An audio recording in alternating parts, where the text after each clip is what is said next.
poucas palavras. Um olhar sobre o mundo, a vida e a sociedade, à luz da Palavra de Deus, com Augustus Nicodemos. Começamos agora mais uma edição do programa Em Poucas Palavras de hoje. Olá, você que nos acompanha. Eu sou Natsa Matias, apresentador do programa, juntamente comigo, pastor Augustus Nicodemos. Como vai, pastor? Como vai, Natsa? Prazer estar de volta contigo aí, nesse programa de poucas palavras, mas com certeza de muitas bênçãos aí para a nossa audiência. Certamente. A crença na reencarnação toma conta de muitas pessoas, inclusive daquelas que pertencem a religiões onde a reencarnação não é defendida. E os defensores dizem que as pessoas estão num ciclo constante de morte e renascimento, melhor ou pior, dependendo de como viveu as suas vidas anteriores. Muitos acham que é por isso que determinadas pessoas nascem com defeitos físicos, como uma espécie de período de purificação por conta de uma vida anterior não muito nobre, e assim o ciclo vai se repetindo pela eternidade. Por que os evangélicos rejeitam essa doutrina? Reencarnação é o tema do programa de hoje. Pastor Augustus, de onde surgiu essa doutrina? E o que a Bíblia diz sobre a base, né, da reencarnação, que consiste nesse ciclo de autopunição ou melhoria da existência do ser humano? Natsa, a ideia da reencarnação é muito antiga. Heródoto, que era um historiador grego, atribuía aos egípcios a ideia. E você vai encontrar o conceito de reencarnação presente em muitos sistemas filosóficos, religiões orientais, religiões da Nova Era, alguns ramos do cristianismo. A ideia é muito antiga. Ela basicamente diz que depois da morte, a alma ou o espírito sobrevive no todo ou em parte e vai procurar materializar-se outra vez. Em alguns casos, essa materialização é imediata, né? Ela pula de um corpo morto para um corpo vivo. Em outros ramos, a ideia é de que ela aguarda um tempo e depois ela nasce com uma nova vida, uma criança que nasce. Em algumas outras religiões panteístas, a alma ela pode entrar numa árvore, num animal, numa pedra, enfim. A ideia é que a alma é imortal, né? Ela não perece, ela vai adquirindo formas, vai mudando de casulo, né? E isso tudo num processo de autopunição, purificação, anulação do karma. As ideias são muito contraditórias porque realmente a ideia da reencarnação ela é muito vasta, não é? Adotada e querida por muitas ideologias, filosofias e religiões. Pensando mais no lado do cristianismo, é o espiritismo kardecista, que é relativamente recente, que mais trouxe a ideia da reencarnação, argumentando que encontraria fundamentação na Bíblia. Eles dizem que nos primeiros 6 séculos do cristianismo, os pais da igreja, especialmente Orígenes, falavam a respeito da reencarnação. E que foi somente depois de um determinado concílio, no século VI, que a reencarnação passou a ser banida como uma doutrina herética. Agora, só que não tem comprovação histórica para isso. Os teólogos cristãos, os apologetas cristãos, eles insistem que na documentação dos concílios, nos registros dos pais da igreja, sempre a doutrina da reencarnação é vista como sendo uma coisa herética. Não é? E o fato de que Orígenes podia ter pensado nisso não quer dizer nada, porque Orígenes acreditava até que o diabo ia ser salvo, né? Ele tinha um monte de ideias erradas. Não é? Então, o fato de que um pai da igreja pensava dessa forma não quer dizer que essa forma está correta. Os pais da igreja cometeram erros, não é? Quem não cometeu erro foram os escritores da Bíblia, mas os que vieram depois, certamente, né, cometeram os seus erros. Bom, mas geralmente são os espíritas que vão para a Bíblia para encontrar fundamento para a doutrina do espiritismo. Tem várias passagens que eles querem usar para justificar a ideia de que depois da morte a pessoa volta com outro corpo. A primeira passagem é aquela passagem nos Evangelhos em que Jesus se refere a João Batista dizendo que ele é Elias. Ele diz assim, vocês querem saber que é João Batista? Esse é Elias, aquele que haveria de vir. A que é que Jesus está se referindo? No final do livro do profeta Malaquias, que é o último livro do Antigo Testamento, tem uma profecia dizendo assim, eis que eu vos enviarei Elias, antes que venha o grande e temível dia do Senhor. Só que Elias já tinha morrido fazia bastante tempo, não é? Mas agora tinha uma profecia dizendo que Elias haveria de voltar. quando João Batista aparece pregando o evangelho, e isso está lá nos 4 evangelhos, não é? Então, Jesus se refere a ele dizendo que ele é o cumprimento daquela promessa, de que aquela profecia de que Elias haveria de voltar antes do grande e temível dia do Senhor estava se cumprindo no ministério de João Batista. Aí os espíritos estão dizendo, então, que João Batista é a reencarnação de Elias. Isso não pode ser por 2 motivos. Primeiro, Elias não morreu. Começa por aí. De acordo com o registro do Antigo Testamento, Elias foi levado aos céus numa carruagem de fogo, ou, aliás, num redemoinho. Né? A carruagem de fogo separou Elias de Eliseu e Elias sobe num redemoinho ao céu. Ora, se a alma do morto volta no corpo de alguém, então não pode ser, João Batista não pode ser a reencarnação de Elias, porque Elias não morreu. Segunda coisa, a palavra de Jesus, de que João Batista é Elias, é no sentido de que o ministério de João Batista era similar ao ministério de Elias, porque Elias pregou contra o baalismo. Elias foi um reformador, chamou o povo de Israel ao arrependimento, e João Batista fez a mesma coisa. A mensagem de João Batista é: arrependei-vos, porque é chegado o reino dos céus. Com a mesma veemência. Com a mesma veemência e a mesma roupa. João Batista vestia peles de camelo e comia gafanhotos e mel silvestre, que era também a dieta de Elias. Então, essa passagem está longe de provar que João Batista era a reencarnação de Elias. E tem mais um argumento. Mais adiante, quando Jesus está no alto do monte com seus discípulos e ele é transfigurado, quem é que aparece ao lado dele? Elias e Moisés. Se Elias tivesse voltado na pessoa de João Batista, ele não teria aparecido ali ao lado de Moisés no Monte da Transfiguração, ao lado de Jesus Cristo.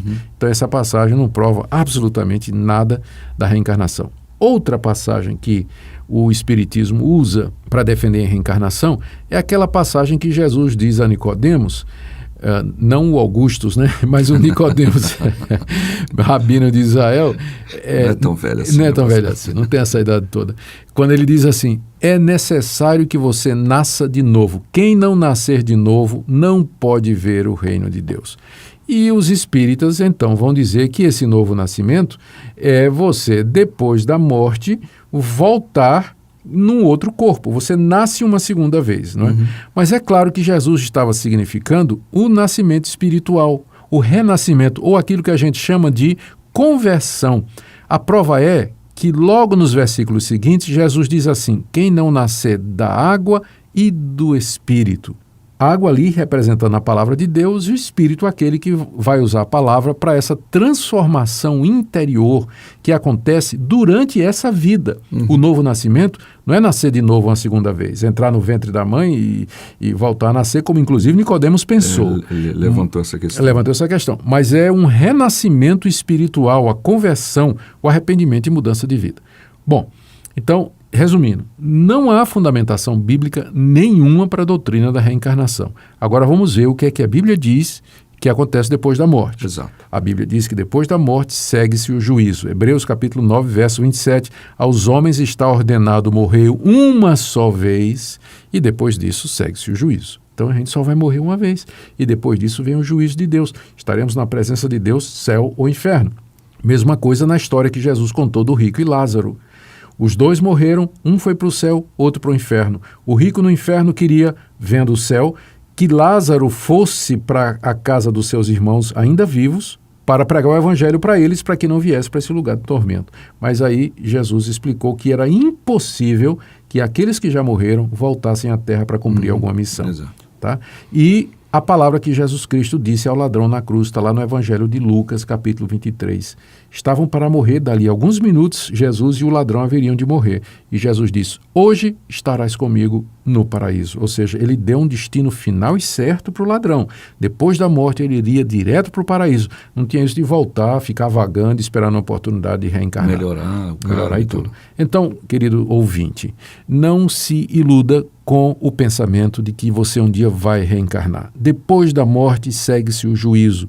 E onde você vai passar a eternidade, você define aqui e agora. Se você se arrepender dos seus pecados, crer no Senhor Jesus como seu Senhor e Salvador, você tem a vida eterna, você tem perdão de pecados e depois da morte, a sua alma se encontrará com o Senhor Jesus e entrará na vida eterna, no gozo eterno.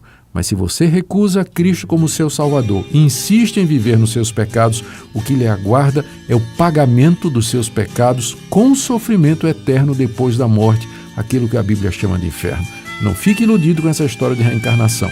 É aqui e agora, creia no Senhor Jesus e você será salvo. Em poucas palavras está aí a nossa resposta sobre esse tema, reencarnação. Vamos ouvir uma música e daqui a pouquinho a gente volta. Eu preciso encontrar outro caminho, outra vida levar. Sinto que existe um motivo melhor para viver. Por que lutar sem iludir, só amar?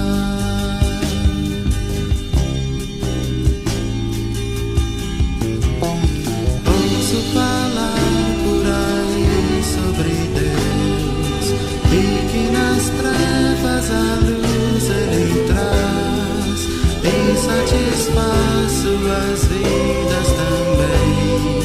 Buscam o bem, gozam a paz, têm um motivo pra crer. Vão correndo pra Deus, vão correndo pra Deus, esperando um caminho melhor, esperando um caminho melhor.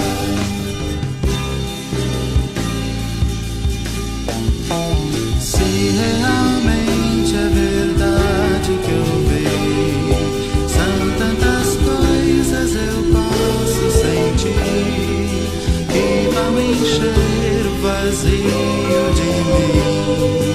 Nova canção quero cantar, quero esse amor abraçar.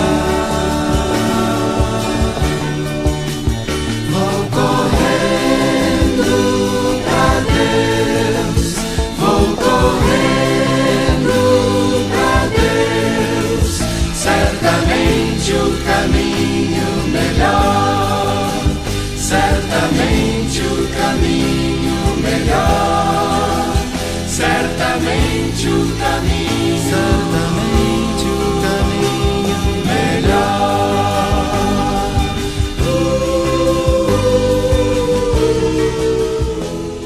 Chegamos ao final de mais uma edição com um imenso prazer de poder contar com a sua audiência em todos os nossos programas.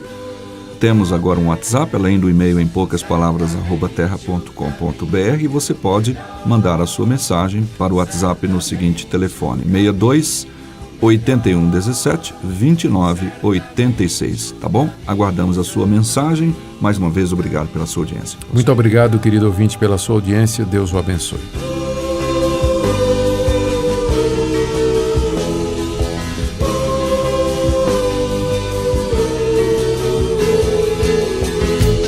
Se você deseja saber mais sobre esse e outros assuntos à luz da Palavra de Deus, domingo às 9 da manhã ou às 7 da noite. Será um prazer conhecê-lo pessoalmente. Primeira Igreja Presbiteriana de Goiânia, Rua 68, esquina com 71 Centro. Fone 3213-3320. www.pipg.org.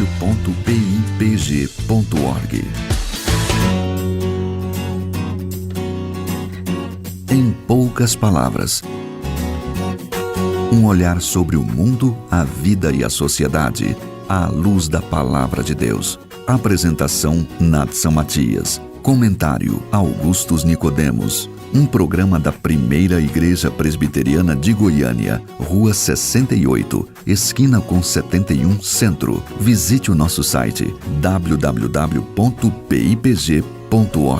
Apoio Seminário Presbiteriano Brasil Central, Goiânia.